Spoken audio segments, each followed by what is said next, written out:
অজু করার সময় অজুর পানি যখন মুখে লাগাবেন একটি দোয়া পড়বেন, আপনার চেহারা নূরের মতো উজ্জ্বল হয়ে যাবে ইনশাআল্লাহ। আপনার চেহারা নূরের মতো উজ্জ্বল হয়ে যাবে। চেহারা থেকে ব্রণ, মেস্তা, কালো দাগ সহ যাবতীয় সমস্যাগুলো আল্লাহ তাআলা দূর করে দিবেন এবং আপনার রিজিকে বরকত হবে ইনশাআল্লাহ।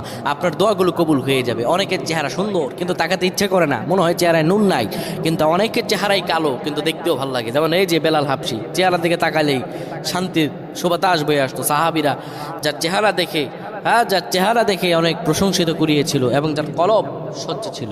প্রিয় ভাইরা আমার, অজু যখন আপনি করবেন, অজুর পানিতে যখন আপনার চেহারা ভিজাবেন, তখন অজুর পানিতে আপনি এই দোয়াটা 3 বার পরে, দুরূদ শরীফ 3 বার পরে ফু দিবেন। দোয়াটি হলো আল্লাহু নূরুস সামাওয়াতি ওয়াল আরদ, আল্লাহু নূরুস সামাওয়াতি ওয়াল আরদ।